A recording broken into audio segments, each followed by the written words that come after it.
Messieurs, dames, bonjour, bienvenue sur cette première matinale de l'année 2025 dans le cadre de la communauté des référents prévention. Avant de débuter, je vous propose juste d'attendre encore une petite minute pour que les derniers inscrits puissent se connecter et puis on pourra commencer notre présentation.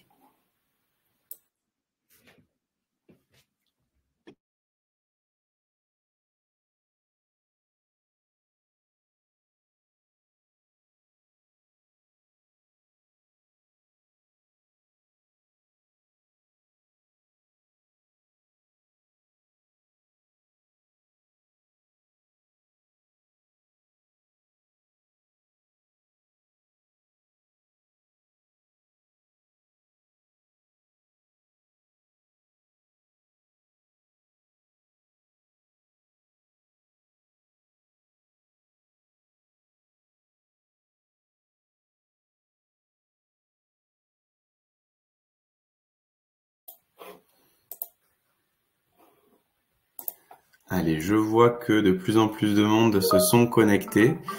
Je vous propose de débuter par une petite introduction avant de rentrer dans le vif du sujet. Comme ça laissera encore un peu de temps aux personnes pour continuer à se connecter. Donc, bienvenue aux nouveaux connectés sur cette première matinale de l'année 2025 dans le cadre de la communauté des référents prévention. Aujourd'hui, je suis accompagné d'Elodie qui se présentera juste après, qui va être notre animatrice du jour autour du sujet de la parentalité comme levier de QVCT. Bonjour Elodie. Bonjour Antoine et bonjour à tous, bienvenue sur ce webinaire. Je vous propose juste de vous rappeler, et pour les nouveaux membres ou ceux qui n'ont pas encore participé à des matinales prévention, vous rappeler quelques règles de fonctionnement de la plateforme. Donc, vous dire qu'aujourd'hui, on est ensemble pour environ 1 heure. Vous allez retrouver en bas à droite de votre écran un onglet qui s'appelle « Questions ». N'hésitez pas à utiliser cet onglet pour réagir, interagir avec nous. On prendra au fil de l'eau et au fur et à mesure du webinaire les questions pour essayer d'y répondre. Mais de toute façon, on dédiera en fin de webinaire un temps pour pouvoir répondre à l'ensemble de vos questions si celles-ci arrivent à la fin. Vous pourrez également retrouver le replay de cette intervention directement depuis la plateforme Livestorm. Vous devriez recevoir, je pense, un mail à la fin du webinaire. Et de toute façon, vous pourrez également le retrouver depuis l'espace de la communauté des référents prévention.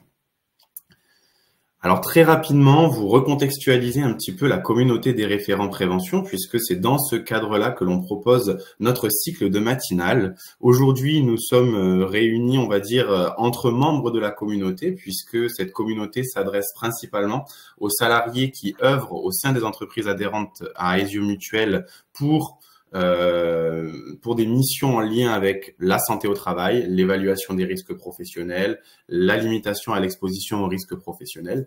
Donc voilà, on essaye de vous proposer un accès à différentes ressources via d'une part l'espace des référents prévention auquel vous pouvez avoir accès avec vos identifiants et également un cycle de matinale prévention. Donc l'objectif de ce cycle, c'est vraiment de vous proposer des rendez-vous réguliers. Je vous montrerai la programmation 2025 juste après. Des rendez-vous réguliers avec des experts qui vont aborder avec vous le sujet de la santé au travail et de la qualité de vie et des conditions de travail pour vous permettre de vous accompagner dans vos missions et dans votre fonction de préventeur au travers de ressources et d'outils que vous pouvez retrouver d'une part dans les matinales et d'autre part sur l'espace dédié.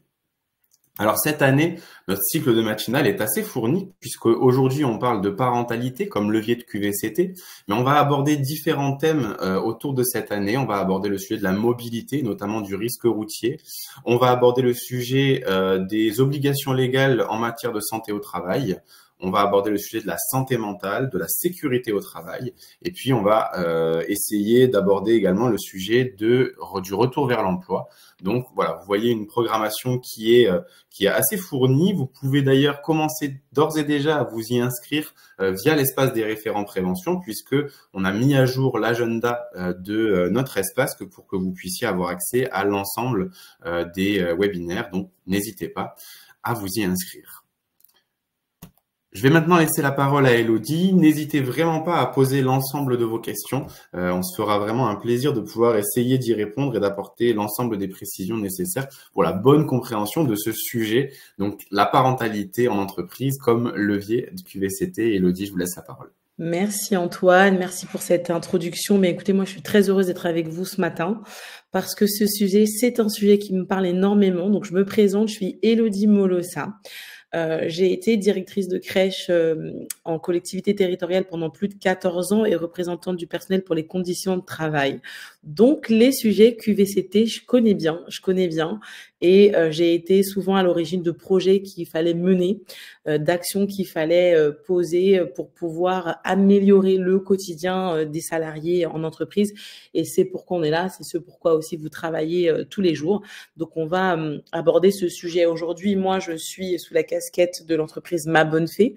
Je suis devenue maintenant coach en entreprise et j'interviens justement sur tous les sujets de conciliation vie pro, vie perso, les sujets de fragilité. Et comme vous le savez probablement, Ma Bonne Fée est un partenaire d'Aesio Mutuel et donc c'est dans ce cadre-là que j'interviens.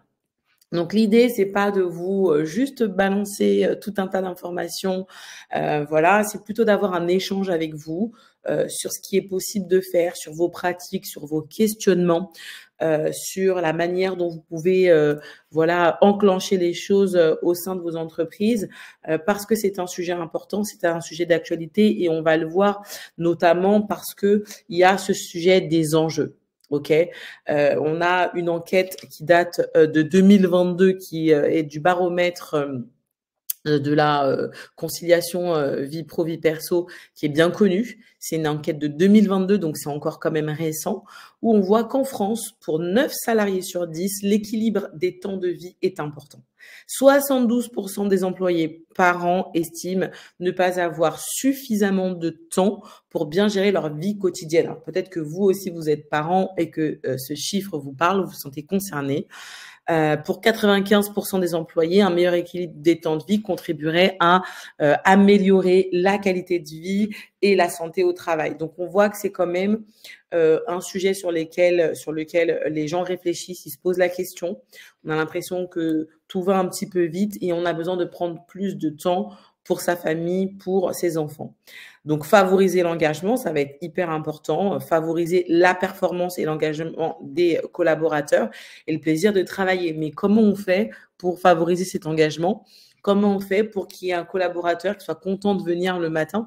C'est tout notre rôle, en fait, en tant que responsable de prévention. C'est là où on va devoir faire preuve de créativité, de bien connaître les lois, la législation, de bien connaître aussi la culture de l'entreprise pour voir ce qui est possible de mettre en place ou pas. Et puis, ce qui va être très important également, c'est de prévenir les risques psychosociaux, les RPS. Donc là, il va falloir avoir une vigilance accrue. Voilà, il va falloir être hyper pointu sur le sujet, notamment dans les moments difficiles de l'entreprise et de la vie des collaborateurs. Ok, parce qu'on sait très bien que les risques psychosociaux, et vous le savez aussi bien que moi, sont des situations qui se passent sur le lieu de travail. C'est lié à la vie professionnelle. Alors, bien entendu, avec des situations compliquées à la maison du côté perso, voilà, tout s'augmente, tout s'intensifie, mais les RPS, c'est dû à une situation d'emploi compliquée. Et là, on peut avoir tout ce qui va être handicap, maladie d'un enfant, difficultés financières qui vont s'ajouter à ça. D'accord? Donc ça, c'était pour mettre un petit peu l'état des lieux. L'idée, c'est de se dire, OK, de quoi on va parler aujourd'hui? On va parler de conciliation des temps de vie. Très rapidement, on va faire un état des lieux de ce que vit le collaborateur au quotidien, de ce que vous aussi, vous vivez, parce que vous êtes aussi des collaborateurs. Et on va voir quels outils on va pouvoir mettre en place pour qu'on puisse proposer aux salariés des outils, des choses qui vont leur permettre de dépasser un peu les moments difficiles. Vous savez que c'est une loi du Code du travail. En fait, l'employeur a l'obligation de mettre en place des dispositifs pour prendre soin de la santé physique et mentale de ses salariés. C'est une obligation. Et donc, c'est pour ça que vous êtes là. C'est justement pour pouvoir mettre des choses en place et voir dans quel chemin vous pouvez prendre, quel champ d'action vous avez devant vous, quel levier vous avez. Alors, je vois qu'il y a déjà des questions. C'est très, très bien. OK, pas de son. OK, donc là, je pense que c'est de votre côté.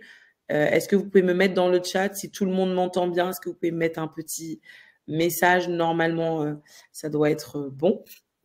Et puis, on va avancer. N'hésitez pas à mettre des messages dans le chat ou à écrire dans les questions.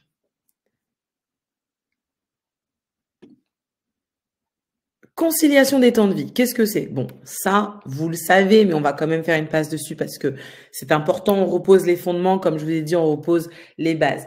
La conciliation vie pro, vie perso, conciliation des temps de vie, c'est tout simplement l'harmonisation des deux grandes sphères que sont la vie professionnelle et la vie privée. Ok?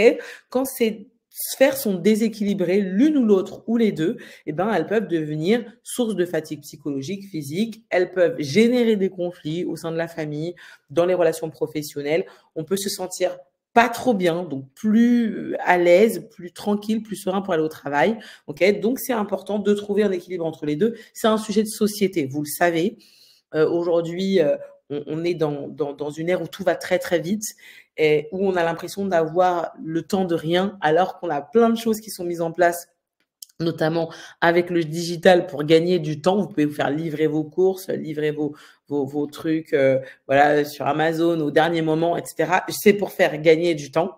Mais malgré ça, il y a quand même ce sujet de comment ça se passe dans ma vie professionnelle, où est-ce que j'en suis aujourd'hui. Et je pense que le responsable prévention, il doit se poser la question. Alors, bien entendu, quand vous avez des entreprises où il y a plus de 2000 collaborateurs ou plus de 800 collaborateurs, c'est énorme. Vous n'allez pas vous poser la question pour chacun d'entre eux. Cependant, ça va être intéressant de se poser la question à qu'est-ce que les gens vivent en ce moment. Donc, on peut mettre en place, par exemple, des enquêtes qui nous permettent un peu de sentir la tendance, de voir s'il y a beaucoup de fatigue, s'il y a beaucoup de charge mentale, s'ils trouvent que l'équilibre vie pro, vie perso est bien, est équilibré. Vous voyez ce que je veux dire? Donc, en fait, c'est quand même important de se poser cette question parce que c'est ce qui va avoir un impact sur tout le reste. Pourquoi est-ce que ça a un impact? Parce que aujourd'hui, on est dans un monde qui change, une société qui évolue et des salariés qui passent leur temps à s'adapter, se réadapter. Et ça, on l'a vu depuis le Covid où l'environnement de travail, le sens au travail, le rapport qu'on a à notre emploi, à la vie professionnelle a complètement changé. Okay. Et en plus de ça, vous avez les différences générationnelles où chaque génération a un regard sur le travail, a un rapport au travail complètement différent. Vous allez prendre des gens de la génération X, Y, n'ont pas le même rapport au travail que la génération Z, et vous êtes d'accord avec moi, ok? Donc en fait, tout ça, faut le prendre en compte parce que probablement qu'au sein de vos entreprises, vous allez avoir des collaborateurs de tout âge. OK? Donc, on a un climat social qui est pas très cool. OK? C'est un petit peu compliqué avec des entreprises qui veulent rester compétitives, qui veulent quand même pouvoir faire du chiffre, pouvoir rester, tenir économiquement parlant, socialement parlant. Bah ouais, parce que si l'entreprise, elle tient pas, en fait, les gens perdent leur emploi. Donc, ça n'est l'intérêt de personne. Il faut que l'entreprise tienne. On sait qu'on est dans une dynamique économique un petit peu compliquée. Les gens vous parlent du pouvoir d'achat. On s'accroche parfois à ces chèques vacances, à ces chèques CESU, à la moindre promotion qu'on peut avoir. Est-ce que l'entreprise va me rembourser ma mutuelle? À combien de pourcents? La carte de transport, les trajets, la carte essence, etc. C'est un vrai sujet. Et puis, on a les salariés dans tout ça à qui on va demander d'être performants, d'être plus performant, d'être productif, de faire encore le deuxième 1000. OK, on va leur demander de mettre la main à la pâte, de mettre les mains dans le cambouis parce qu'en fait, il faut que ça fonctionne. OK, et on fait face, bien entendu, à tout ce qui existe, c'est-à-dire les arrêts maladie, ce qui va avoir un impact sur le travail de certains collègues qui vont se voir des missions se voir attribuer, des missions supplémentaires. Et donc, du coup, ça peut créer du stress. Là, on est dans les RPS, vous voyez. Donc, tout ça, vous le connaissez. Et puis, ce rythme de vie qui s'intensifie, j'en ai parlé. Mais dans tout ça, la vie personnelle, elle reste quand même importante et on a vu ces choses-là changer. Je pense qu'à une certaine époque, les gens étaient très, les salariés étaient très attachés à leur entreprise.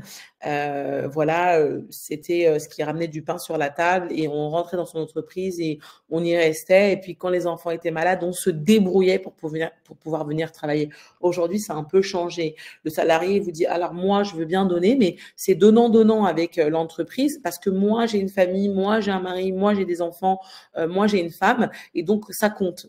OK? Et ça, bah, l'entreprise, elle doit pouvoir l'entendre.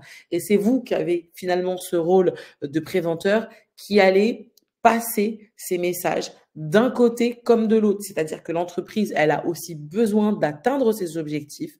On doit rester concurrentiel, on doit rester voilà rentable, on doit vivre, l'entreprise doit progresser, elle doit évoluer. Et en même temps, bah, le salarié, il a aussi des demandes, il a aussi des besoins.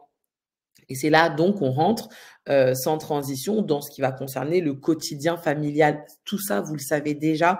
Je vous apprends rien, mais le fait d'en parler et de le verbaliser avec vous, bah, ça permet de remettre du sens un peu et de se dire, bah, moi, en fait, c'est quoi mon rôle en tant que chargé de prévention? Pourquoi je suis là? Qu'est-ce qui est important pour moi? Ça va faire lien avec vos valeurs en tant qu'individu. Qu'est-ce que j'ai envie de promouvoir? Qu'est-ce que j'ai envie de mettre en place? Pourquoi je le fais? C'est quoi l'intérêt pour l'entreprise? C'est quoi l'intérêt pour le salarié? Donc, on a les réalités parentales puisqu'on parle de parentalité comme levier de performance. Ok? C'est que le parent aujourd'hui doit gérer son quotidien avec 1, 2 ou 3 enfants. Okay, donc, c'est du challenge tous les jours, quel que soit l'âge de l'enfant. Quand il est à la crèche, bah, faut gérer avec les maladies infantiles. Et puis, quand il arrive au lycée, il faut le surveiller comme le lait sur le feu parce que les relations à droite à gauche, le bac à la clé, etc. Donc, en fait, le parent, il est quand même préoccupé par la progression, l'évolution de son enfant. Et puis, consacrer du temps à sa famille, on en parlait, et avoir du temps pour soi, c'est important. On parle de conciliation vie pro, vie perso, on parle d'équilibre des temps de vie. Donc, ça demande à ce que ce parent, il puisse aussi avoir du temps pour sa famille. Et quand, par exemple, on est dans des... Vous savez, je dis souvent en entreprise, on a toute l'année, on a le calendrier annuel et on sait qu'il y a des mois qui sont chauds.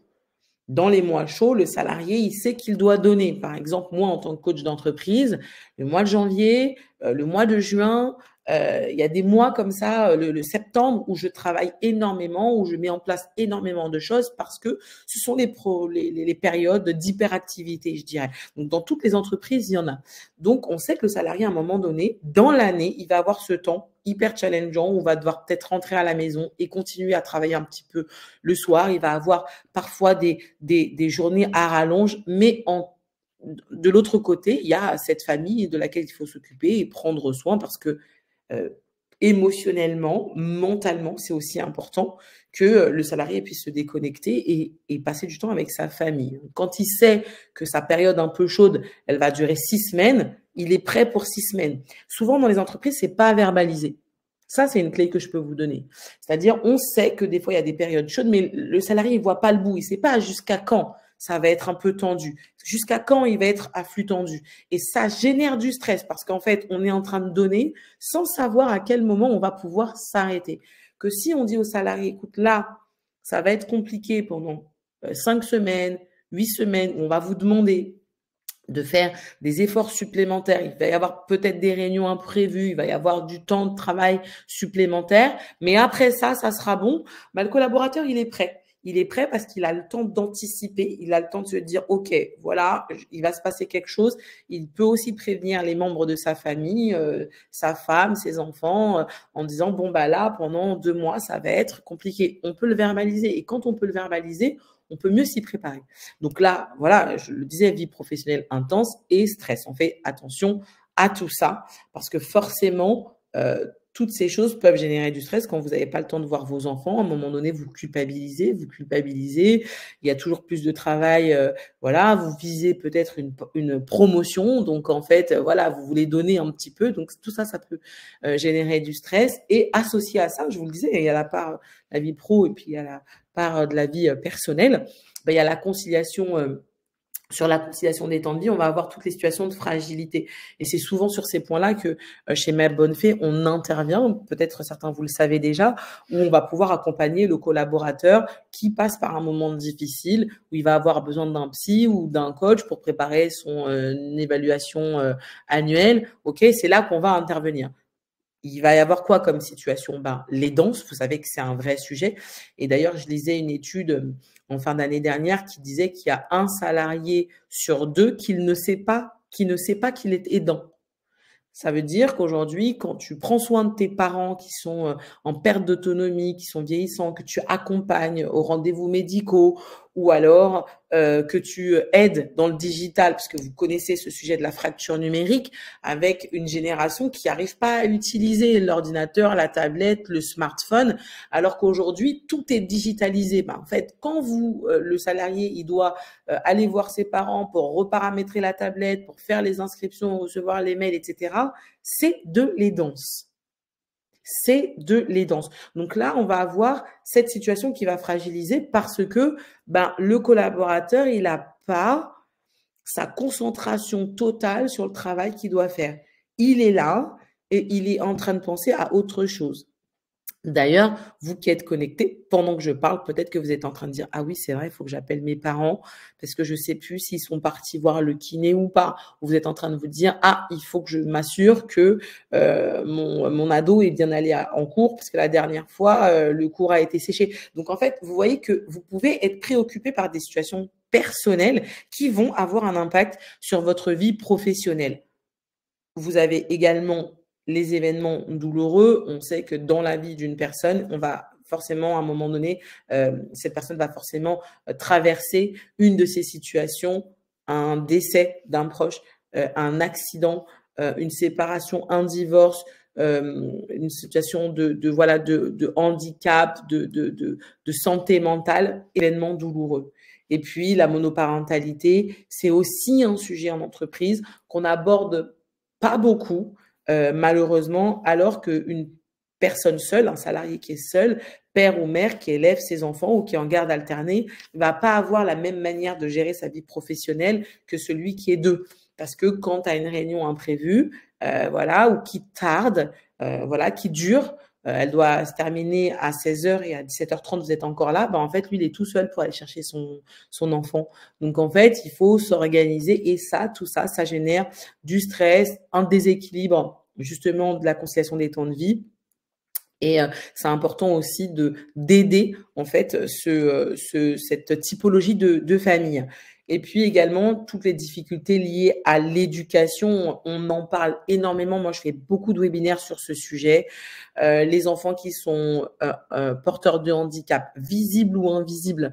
Quand je dis invisible, vous pensez neuroatypie, l'enfant qui va être TDAH, autiste Asperger, etc. C'est un vrai sujet. OK? Et il y a beaucoup de collaborateurs quand on fait des webinaires sur ce sujet, mais ils sont des centaines à dire mon enfant a été détecté TDAH, mon enfant a un trouble de la concentration, mon enfant a un trouble, et donc c'est compliqué à l'école, et il y a des rendez-vous chez l'orthophoniste, et il y a des rendez-vous chez le kinésithérapeute, et il y a des rendez-vous. Et donc, en fait, forcément, tout ça également participe à alourdir le quotidien d'un collaborateur. Je vois qu'il n'y a pas de questions. Est-ce que ça fait sens pour vous, tout ce que je dis? Est-ce que c'est clair? Est-ce que ça vous parle à vous personnellement? Parce que c'est important aussi, hein. On est aussi des salariés, on a aussi des situations par lesquelles on passe, nous. Et en fait, je pense qu'en tant que chargé de prévention, une des valeurs qui me semble importante, c'est l'empathie. Plus vous allez comprendre la situation des personnes qui sont autour de vous, de ces salariés qui sont là et qui font aussi de la vie de l'entreprise, plus vous allez pouvoir mettre en place des dispositifs qui vont vraiment faire sens, pour vous, avec lesquels vous allez être alignés parce que vous comprenez ces situations et qui vont faire sens pour eux et sur lesquels ils vont pouvoir s'appuyer pour souffler, se dire tiens, dans mon entreprise il y a ça, ça m'aide, ça me soutient, ça me rend service, ça me fait du bien de savoir qu'il y a ça, parce que du coup quand je viens travailler, je suis un petit peu plus serein, je suis un petit peu plus tranquille. C'est important d'avoir cette empathie. Alors, pourquoi est-ce qu'on parle de conciliation des temps de vie? Pourquoi est-ce que je vous parle de la réalité quotidienne des collaborateurs et pourquoi est-ce que je parle, voilà, de ce qui se passe et des situations de fragilité qui peuvent survenir? Mais parce que ça peut avoir un impact, et ça, je l'ai dit et redit, vous l'avez compris, eh bien, un ou plusieurs domaines de vie qui sont lésés. En coaching, on parle de généralement 5 domaines de vie. Vous avez la vie de couple, vous avez la vie professionnelle, vous avez la vie sociale, donc tout ce qui va concerner les activités de loisirs, les sorties, etc., les amis. Vous avez la vie familiale au sens large, c'est-à-dire les enfants, les beaux-parents, les oncles, les tantes, etc. et l'interaction que vous pouvez avoir avec toutes ces personnes. Le temps pour soi, c'est aussi un domaine de vie. OK? Et donc, quand il y a ce déséquilibre vie pro, vie perso, eh bien, on peut avoir un de ces domaines de vie qui peut être lésé avec les conséquences qui vont avec. Je vais vous raconter une petite histoire pour que vous compreniez à quel point c'est important et à quel point notre rôle en tant que préventeur est vraiment déterminant. J'ai fait une intervention dans une entreprise d'IT, ok, donc ce sont des gens qui développent des logiciels pour les entreprises et qui font des accompagnements. Et on a une population d'ingénieurs informatiques, de développeurs, etc., de chargés de projets informatiques. Et il y a un collaborateur qui raconte son histoire et qui dit, en fait, qu'il accompagnait son père qui était en fin de vie. Et que d'habitude très performant au travail, cette situation était très très lourde à vivre pour lui puisqu'il était célibataire à l'époque, donc pas vraiment de personne avec qui parler, fils unique.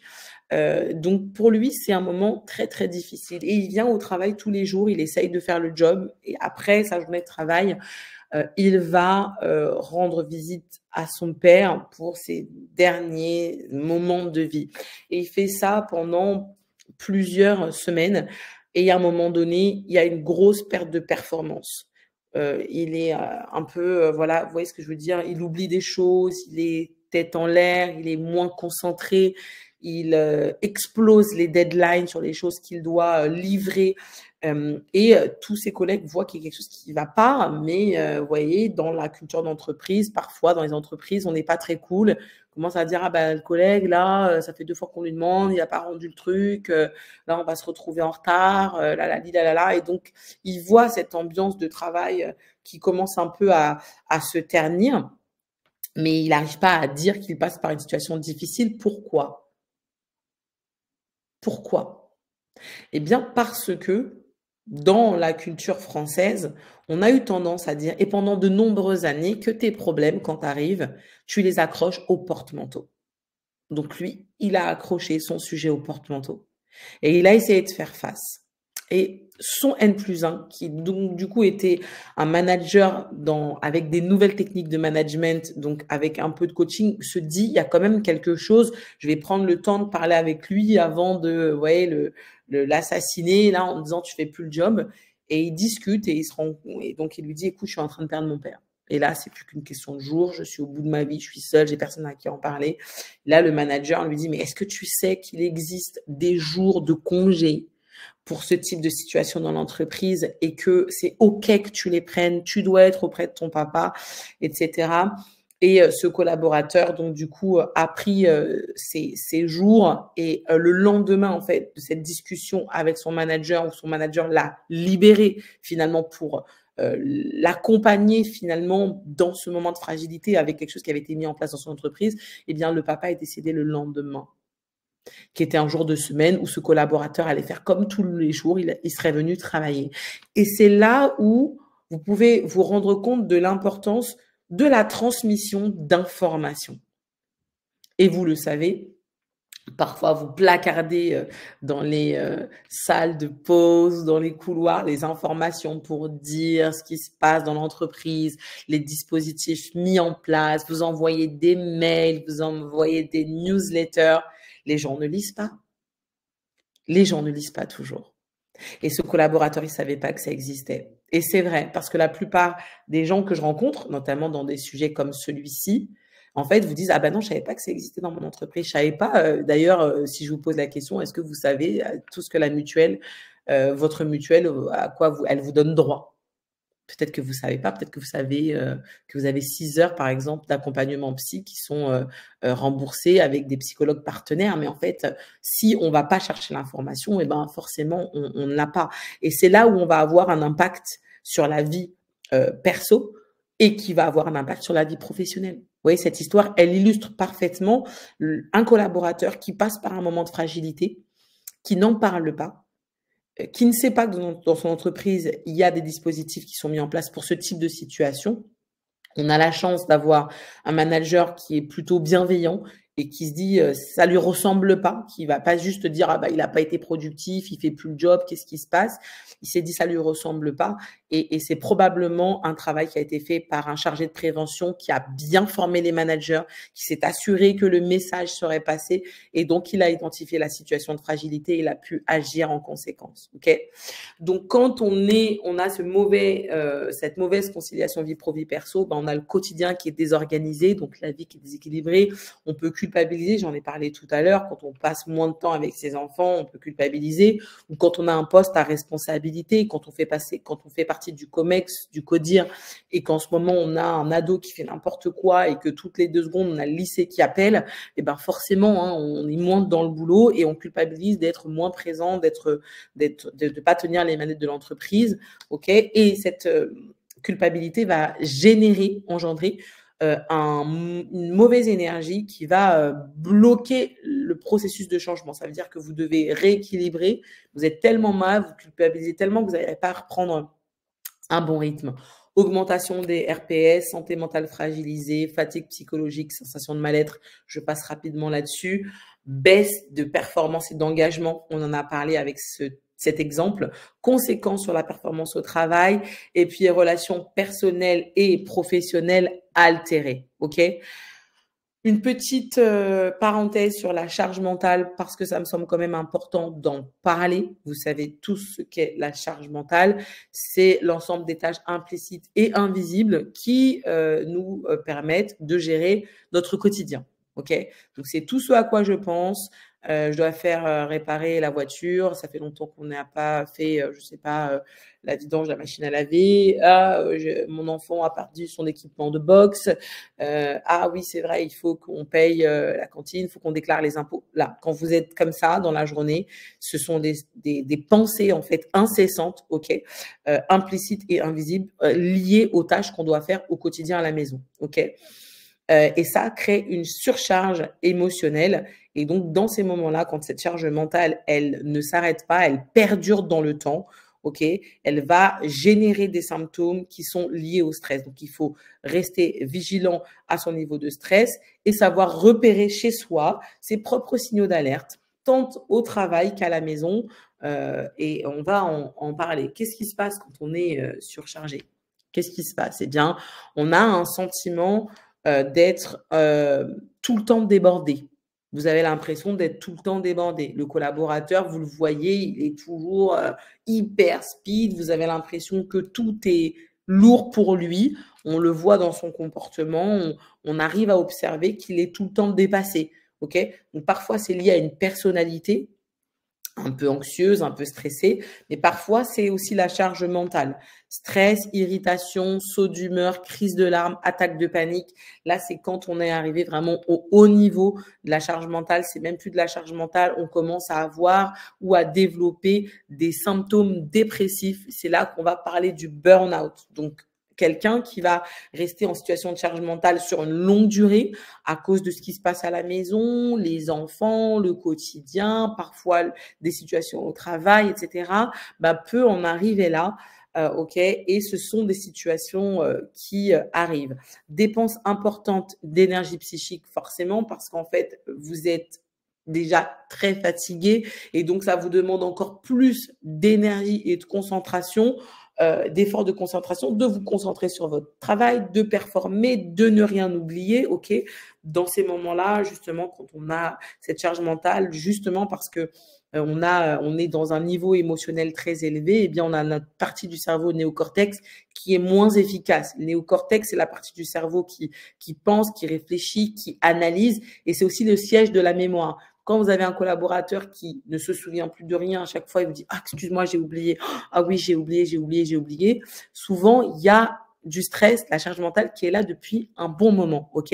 Sommeil perturbé, fatigue constante, symptômes physiologiques du style effectivement migraine, maux de ventre, problèmes de peau, ok, troubles de la libido, toutes ces choses-là, elles sont causées souvent par une situation de charge mentale longue durée, et puis épuisement physique et psychologique. Donc, je surveille l'heure, il est 9h35, on est dans les temps. Je voulais faire une petite halte sur le sommeil parce que si vous parlez avec les collaborateurs de votre entreprise, le sommeil, c'est vraiment le symptôme qui peut le plus facilement être identifié. Ça veut dire que vous pouvez avoir une saute d'humeur parce que voilà, c'est hormonal ou j'en sais rien. Ok, donc ça, c'est pas forcément j'ai des sautes d'humeur, donc je suis en situation de charge mentale. J'ai mal à la tête, donc je suis en situation de charge mentale. Non, on est d'accord que ce sont des symptômes qui doivent être additionnés les uns aux autres. Cependant, pour le sommeil, c'est autre chose. Parce que si vous vous réveillez la nuit plusieurs fois, il y a un sujet de stress qui est là, ou de charge mentale. Si vous avez du mal à vous endormir, vous prenez 1 heure, vous tournez dans votre lit, vraiment vous avez l'impression que c'est long, le sommeil ne vient pas parce que vous pensez à beaucoup de choses. C'est aussi un symptôme de charge mentale.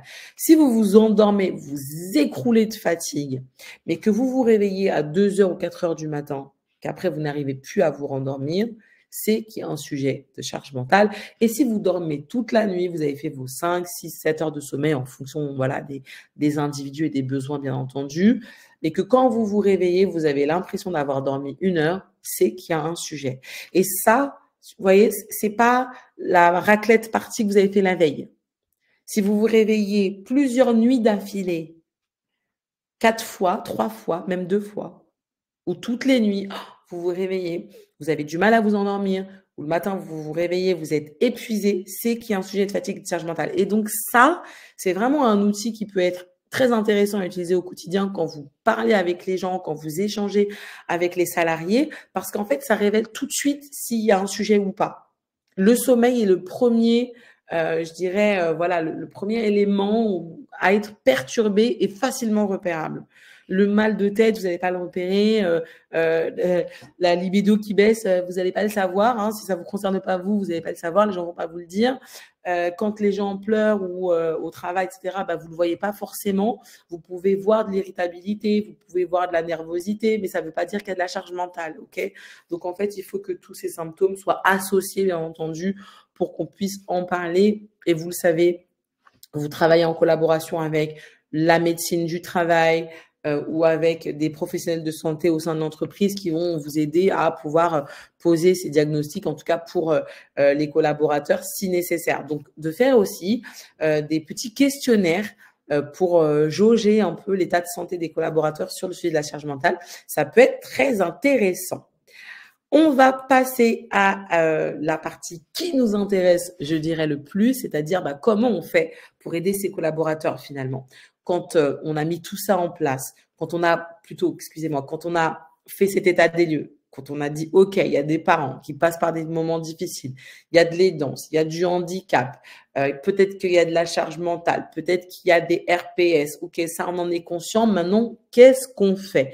Et moi, j'aimerais bien vous poser la question et que vous me répondiez dans le chat. Est-ce que aujourd'hui vous avez déjà mis en place des actions, des choses en faveur des parents? Est-ce que vous l'avez déjà fait? Est-ce que vous pouvez m'écrire un petit peu dans le chat, qu'on commence à échanger ensemble? Est-ce que vous avez déjà mis des choses en place? Est-ce que ça a été simple de le faire? Et qu'est-ce que vous avez su? Qu'est-ce que vous avez pu mettre en place? Ça serait intéressant de le lire. Vous pouvez, je crois, l'écrire dans les questions. Antoine, vous me confirmez que les collaborateurs, enfin nos participants peuvent écrire dans le chat ou dans les questions? Oui, tout à fait. Ils ont accès à l'onglet questions et donc ils peuvent effectivement réagir et partager leur retour d'expérience, notamment sur ce sujet, voilà, autour des parents. Je sais que par exemple, nous chez Aesio, alors c'est pas pour les salariés parents en tant que tels, mais pour les futures mamans, on va dire, elles ont la possibilité pendant, je crois, les 3 mois qui précèdent voilà, l'arrivée du bébé, de réduire leur temps de travail. Je crois que c'est D'accord. l'équivalent d'une heure en moins par jour, voilà, pour ça. Et puis on a aussi, dans le cadre de la convention collective, il me semble, la possibilité de rallonger le congé maternité, donc soit de 1 mois et demi à 100% enfin quasiment 100% du salaire, soit 3 mois à 50%, il me semble. Donc voilà, c'est des choses qui peuvent effectivement aider les néo-parents ou futurs parents. Donc voilà. Ok, très très très intéressant. J'ai pas de retour encore de questions, mais j'espère que vous en poserez parce que c'est toujours intéressant euh, pour euh, pour moi voilà d'avoir les retours des participants, c'est super important. Voilà, et ça permet voilà de créer de l'échange. En tout cas, n'hésitez pas à poser vos questions. Allez, on avance. Donc, on va avoir plusieurs possibilités d'action, mais avant tout, il va falloir identifier les champs d'action. Et comme je vous le disais, l'histoire de chaque entreprise est différente. La culture d'entreprise, c'est quelque chose, voilà, qui est particulier à chaque entreprise. Le type de population qu'on a comme salarié. Donc, on va identifier les champs d'action pour pouvoir se dire qu'est-ce que je vais mettre en place. Est-ce que c'est un sujet de parents d'enfants porteurs de handicap? Est-ce que c'est plutôt des salariés en situation d'aidance? D'ailleurs, quand on a un enfant en porteur de handicap, eh ben, on est parent aidant de son propre enfant, ok? Est-ce que ce sont des sujets de santé mentale? Vous savez que le burn-out parental, ça existe et que parfois on a des parents qui sont complètement au bout du rouleau parce que le quotidien avec l'enfant est difficile. Je fais beaucoup de coaching parental lié à ma casquette d'ancienne directrice de crèche et j'ai beaucoup de parents qui me contactent en me disant mon enfant de 4 ans me fait des crises et des colères tous les jours, etc. Donc en fait, ils sont dépassés. Ils sont dépassés et forcément, quand tu arrives au travail et que tu as déposé ton enfant à l'école et qu'il t'a fait une crise de 15 minutes, qui s'est accroché à ton pantalon, etc., quand tu pars travailler, tu as du mal à couper, tu y penses, qu'est-ce qui se passe, est-ce que je suis un bon parent, est-ce que je fais ce qu'il faut, on se remet énormément en question. Donc en fait, on a des salariés qui ont besoin d'être accompagnés parfois. Parfois ça se passe très bien et puis parfois ils ont besoin d'un coup de pouce.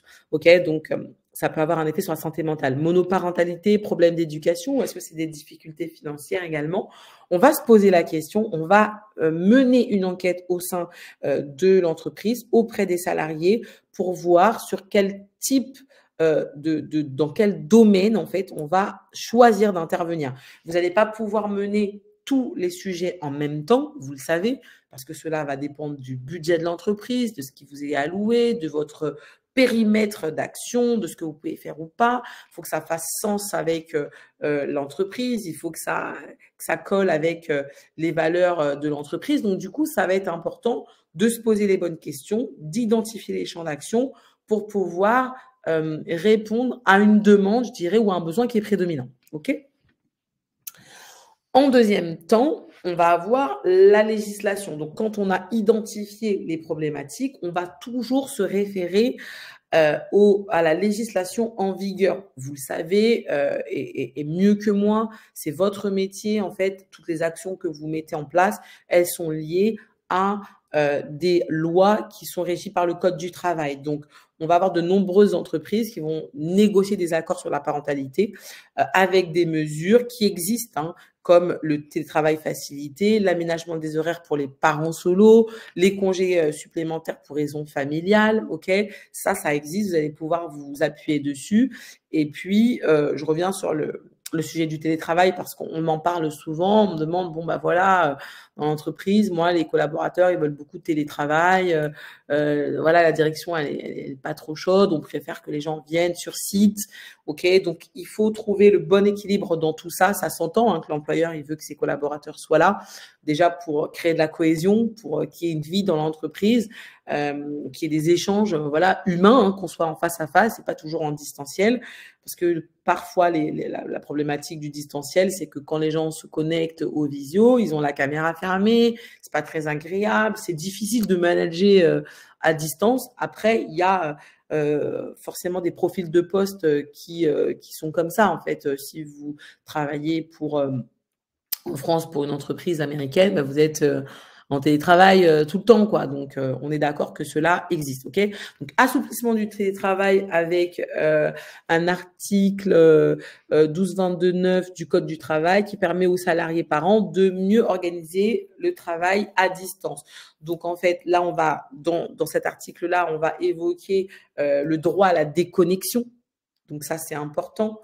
Et là, vous allez me dire, bah, en fait, oui, on a tous le droit de se déconnecter, c'est pas un problème. Mais vous savez ce qu'il y a derrière cet article, en fait, c'est que le collaborateur doit savoir à quel moment s'arrêter. Ok, c'est important. Dans certaines entreprises dans lesquelles je suis intervenue, on me disait, bah oui, mais voilà, quand des fois on voit des collègues qui envoient des mails à 22h, à 23h, on se dit, oh là là, ils sont encore en train de bosser. Et moi, je me suis arrêtée à 17h, bah oui, parce que je suis maman, je suis père, et que c'est pas possible pour moi à cette heure-là. Moi, c'est le coup de feu chez moi, ils sont tous en train de rentrer de l'école, et il faut que je passe du temps avec eux. Oui, bon, bah, en fait, pas de culpabilité, il y a le droit à la déconnexion. Si vous avez fait vos heures de travail, vous avez fini votre journée, vous êtes acquitté de vos tâches, c'est OK. Favorise le télétravail comme un levier de conciliation. OK. Donc ça, cet accord, cet article plutôt définit le télétravail, voilà, cette souplesse comme un levier de performance. Donc ça, vous pouvez l'utiliser. OK. Et puis le droit au congé parental. Donc le droit au congé parental, vous savez qu'il est assez large. Il y a le congé paternité, il y a le congé de maternité, il y a aussi le congé parental, OK, où vous pouvez prendre jusqu'à 3 ans. Et puis, il y a le congé parental partiel avec ses parents qui travaillent au 4/5e, par exemple. Et puis, il y a le congé parental quand on a un enfant qui est malade, qui est porteur de handicap, qui a besoin, voilà, d'être accompagné par ses parents ou quand l'enfant est hospitalisé pendant 1 an, 2 ans. Donc, en fait, tout ça, ce sont des champs d'action sur lesquels vous allez pouvoir vous appuyer. Donc, il faut bien connaître la législation. Là, je vous ai pas tout mis parce que je me suis dit que ça allait être un petit peu lourd. Et le but, c'est plus de vous donner des outils pour que vous puissiez aller, vous, faire les recherches nécessaires. Et puis, vous allez pouvoir retrouver en plus ce replay. Donc, vous allez avoir la possibilité de vous reposer dessus pour noter ce qui vous semble intéressant. Donc, la flexibilité dans l'organisation de travail, OK, participe forcément à l'équilibre des temps de vie. Donc, on a parlé du télétravail, partiel ou total, OK. Des horaires flexibles pour permettre l'adaptation aux contraintes parentales, sortie d'école, rendez-vous médicaux, etc. Je sais que dans certaines entreprises, comme la mienne, par exemple, chez Ma Bonne Fée, on accompagne les collaborateurs dans leur conciliation vie pro vie perso. Donc, j'ai envie de vous dire, si nous on le fait pas chez nous, ça allait être un peu bizarre. Et donc voilà, on a la possibilité, cette souplesse de se dire, ok, je vais en télétravail, mon enfant est malade, c'est ok, je reste connecté, je pars plus tôt, je vais récupérer mon enfant. C'est sans culpabilité. Vous avez des entreprises dans lesquelles on va vous dire, oui, tu peux. Mais le collaborateur, il culpabilise de partir. Il n'est pas à l'aise. Il y a tout le monde qui le regarde un petit peu du coin de l'œil. Donc ça, c'est dans la culture de l'entreprise qu'il faut changer ça pour enlever cette culpabilité et pour que le collaborateur puisse aussi s'occuper de sa famille. Alors, bien entendu que tout ça se fait avec du bon sens, avec du respect et de la considération envers son employeur. Et c'est pas à utiliser à n'importe quelle occasion. Effectivement, on a toujours dans les entreprises 1, 2 ou 3 collaborateurs qui abusent, qui exagèrent avec ces choses-là, mais j'espère que ce n'est pas la plupart. Ok.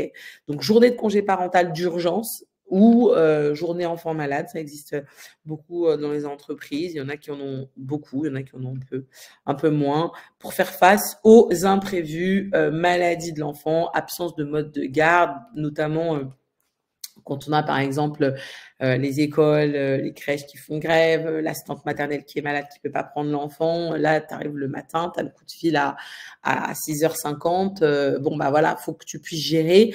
Et en fait, ce qui va être mis en place dans l'entreprise, dans journée enfant malade, où je peux prendre du télétravail, ou voilà, et ben ça va forcément aider.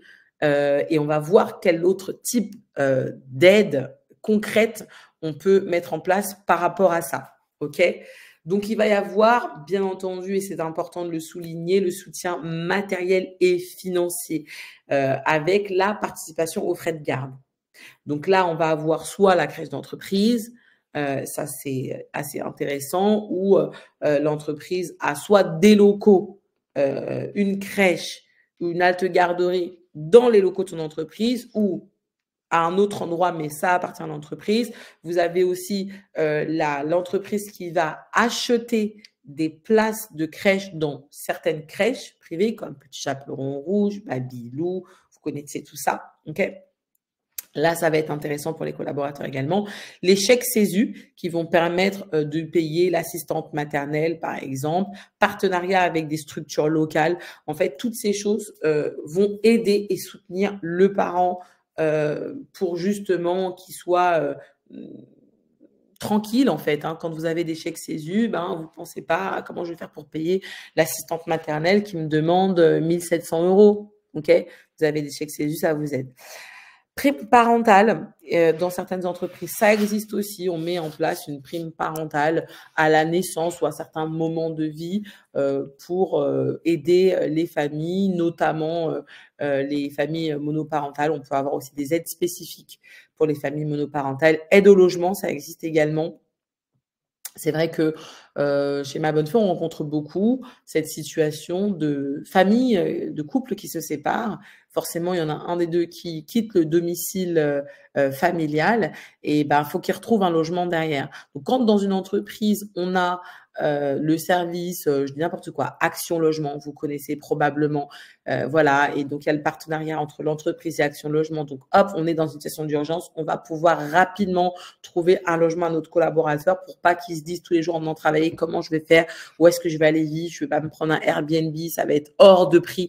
Vous voyez ce que je veux dire? Toutes ces choses qui vont qui sont des choses de la vie, finalement, des événements de la vie qui peuvent arriver, eh bien, toutes ces aides que vous allez mettre en place, ces champs d'action sur lesquels vous allez pouvoir lever des leviers vont aider, soutenir, faire du bien aux collaborateurs.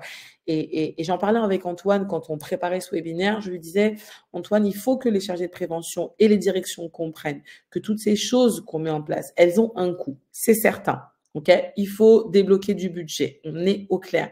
Mais derrière ça, on va récupérer un ROI social, un retour sur investissement social. Ça veut dire qu'on va avoir des collaborateurs qui vont s'engager, qui vont aimer leur entreprise, qui vont dire « Ouais, mais moi, dans ma boîte, il y a ça. Je pars pas, en fait, parce que voilà, j'ai trop d'avantages. Je suis bien dans mon entreprise. La qualité de vie dans mon entreprise, l'environnement de travail est agréable. » Il y a beaucoup de choses qui sont mises en place pour pouvoir m'aider dans ma conciliation vie pro, vie perso. Et ce ROI social, il est plus que tout ce que vous allez investir. Okay, donc, c'est important de dire, et ça peut être un élément de discussion pour convaincre en fait votre direction. Vous allez pouvoir retrouver beaucoup d'informations sur Internet à ce sujet en fait, sur la prévention des RPS et sur les leviers de performance parentalité au sein des entreprises. 1 € investi, c'est je ne sais plus combien d'euros gagnés, économisés par l'entreprise. Parce qu'en fait, quand vous avez un parent qui se met en arrêt maladie, etc., ben en fait, l'entreprise aussi, ça a un coût pour elle. Ça a un coût humain parce qu'il y a un collaborateur qui est pas là. Il va y avoir des frais, la sécurité sociale, etc. Donc, en fait, quand on fait le calcul à la longue, ne pas mettre en place de dispositifs qui vont enfin des dispositifs préventeurs et puis des dispositifs aussi d'aide à la conciliation vie pro vie perso, ben en fait vous êtes perdant si vous ne le faites pas. L'entreprise elle est perdante de toutes les manières, l'entreprise elle est perdante parce que vous allez générer du turnover, les gens vont partir, ils vont se désengager, vous allez avoir des gens moins motivés, moins impliqués. Et on l'entend dans l'entreprise. Hein. Je fais des interventions partout dans de grandes entreprises, banques, métallurgie, transport. J'interviens dans tout type d'entreprise. Vous avez toujours des collaborateurs qui disent mais de toute façon, la direction, elle s'en fout de nous. Quand vous avez des collaborateurs qui disent ça, alors c'est pas toujours vrai, on est d'accord. Hein. Mais quand on a ce type de discours, il faut qu'on se pose la question, qu'est-ce qui se passe? Sur quel sujet on n'a pas entendu, on n'a pas écouté les collaborateurs? Sur quel sujet on a besoin d'être plus présent, plus aidant, plus soutenant? Donc, c'est important. OK ? Autre champ d'action, les services et infrastructures que vous allez pouvoir mettre à disposition, crèche ou halte garderie d'entreprise, hein, ça maintenant on en a parlé, espace dédié aux enfants en cas de nécessité ou d'urgence, ça existe, il y a des entreprises dans lesquelles voilà, votre babysitter, assistante maternelle n'a pas pu se libérer, voilà, et ben vous allez pouvoir prendre votre enfant avec vous parce que dans l'entreprise il y a une salle dans laquelle vous pouvez venir vous poser avec votre enfant, travailler, ok, ce sera pas la même journée de travail parce que quand vous avez votre enfant à côté, c'est pas la même journée de travail que s'il n'était pas là, mais en tout cas ça existe et ça peut être mis facilement en place. Et puis prise en charge partielle de services d'aide pour les tâches du quotidien. Là, je pense à tout ce qui va être garde d'après-école, de ménage, toutes ces choses-là aussi. On a parfois dans les entreprises des comités d'entreprise qui font vraiment bien le job et donc vous êtes appelés à travailler en étroite collaboration avec eux parce que parfois, voilà, il y a des aides qui sont mises en place. Et je suis intervenue dans une entreprise dans laquelle ils avaient fait appel à une société d'aide, vous savez, où je sais plus si c'était Shiva ou quoi, où en fait les collaborateurs avaient le droit à 1 ou 2 heures de ménage, enfin 2 heures de ménage par mois, quelque chose comme ça. Bah, ça c'est top quand vous mettez ça en place, ça fait baisser la charge mentale, ça participe au bien-être du collaborateur. Peut-être que vous, ça pour l'entreprise en tout cas, ça n'a pas un impact direct, mais ça a un impact indirect qui est très intéressant. Le collaborateur, il dit, j'ai quand même droit à 3 heures de ménage par semaine. Moi, ça me fait bien plaisir de les prendre. Et en fait, voilà, ça fait partie justement de ce ROI social. Et puis, pour terminer, on a tout ce qui va être de la formation, de l'accompagnement et de la sensibilisation. C'est très, très important parce que finalement, c'est exactement ce qu'on est en train de faire ce matin. OK, et c'est ce qu'il faut faire finalement. Une des premières choses à mettre en place, c'est l'information. OK, vous pouvez mettre en place des ateliers de parentalité sur la gestion du stress, sur le sommeil des tout petits, sur la conciliation vie pro vie perso. Vous pouvez faire appel à des coachs, à des sophrologues, enfin voilà, toutes les personnes qui vont pouvoir faire passer un message pour former, aider et donner des clés pratiques à vos salariés pour qu'ils puissent voilà, améliorer leur vie quotidienne. Vous allez aussi devoir former les managers. Je vous donnais cet exemple tout à l'heure avec ce collaborateur qui avait perdu son papa. Et ben en fait, quand on a des managers qui sont formés parce qu'ils sont sur le terrain, ils sont entre le marteau et l'enclume, ils ont tout à fait conscience de ce que demande la direction, de ce qu'attend l'entreprise de leur service, de leur équipe, et en même temps, ils sont très au fait de ce qui se passe pour chacun des collaborateurs dont ils ont la responsabilité hiérarchique. Et donc, du coup, former ces personnes, c'est vraiment tout bénéf. Tout bénéf, c'est hyper important. Il faut qu'ils soient formés sur la conciliation vie pro vie perso, accompagnés sur les défis de la parentalité, accompagnés sur le fait de repérer les symptômes de burn-out, de stress, de RPS, parce qu'en fait, c'est eux qui vont vous dire, écoute, Serena ou Alice, j'ai repéré quelque chose. Là, il y a un collaborateur, ça va pas. Est-ce que tu peux voir ce qu'on peut faire pour lui? Vous voyez ce que je veux dire? Donc, plus les managers sont formés, plus vous avez, vous, les informations qui remontent. C'est avec eux que vous devez également aussi travailler en étroite collaboration, faire intervenir des professionnels en interne ou en externe pour aborder tout type de sujet, ok? Et puis peut-être aussi, ça peut être intéressant d'animer des groupes de parole. Je vous ai donné tout un tas d'idées, mais bien entendu, je fais appel à votre créativité, à ce qui va être voilà, qui va faire sens, en fait, qui va être aligné avec ce qui se passe dans votre entreprise. On arrive sur la fin de notre webinaire et en conclusion, ce qu'il va falloir retenir, c'est quoi? C'est que vous devez d'abord identifier la problématique qui est prédominante, ok? Et identifier les besoins des salariés pour mener des actions ciblées, ça, vous l'avez compris. Vous allez devoir vous assurer de la compatibilité de votre projet, ok, avec la politique et avec la culture de l'entreprise. On va pas juste mener des actions comme ça. On va pas dire tiens, je vais mettre des chèques CESU et puis c'est pas la politique de l'entreprise parce qu'en fait l'entreprise fait autrement pour aider les salariés, par exemple. Je sais que dans les municipalités, parfois, vous avez les frais de garde qui sont remboursés à 50%. Donc, tous les 3 mois, la municipalité verse aux agents municipaux 50% des frais de garderie, de cantine, etc. Bon, voilà, on va pas vous donner de chèque CESU si vous êtes remboursé 50%. Ok. Donc, prendre en compte la diversité des situations. Ok. Qu'est-ce que j'ai comme public? Qui sont les salariés, les collaborateurs que j'ai en face de moi et communiquer clairement sur les actions proposées. Comme je vous le disais au préalable, parfois il y a beaucoup de choses qui sont faites pour les entreprises. Les chargés de prévention font le job. Ils sont aidés, ils ont des équipes qui sont vraiment très attentives, très à l'écoute de tout ce qu'ils mettent en place. Et parfois, la communication, elle est un peu zappée. Donc, il faut travailler aussi avec les services com pour vous aider à faire les affiches, faire les mails, faire les réunions, etc. Et puis, mener une évaluation continue des actions mises en place. C'est-à-dire qu'une fois que j'ai mis quelque chose en place, en fait, il faut que j'observe pendant 3-6 mois comment ça se passe. Est-ce que je vois une différence dans les comportements? Est-ce que je vois une différence dans la pensée des collaborateurs, dans l'ambiance de l'entreprise? Est-ce que je vois une différence? Donc, on va toujours avoir cette espèce de regard d'autocritique, de contrôle qualité pour voir si ce que j'ai mis en place correspond, répond à un besoin, fait sens. Et est-ce que c'est toujours utile? Parfois, il y a des choses qui sont en place dans l'entreprise et qui ne servent plus à rien, personne s'en sert. Voilà, l'entreprise, elle a changé, elle a évolué. La vie de l'entreprise, c'est pas figé. Il y a du mouvement dans une entreprise, il y a du changement. Dès que vous changez de direction, il y a tout qui change. Vous changez de DRH, il y a tout qui change.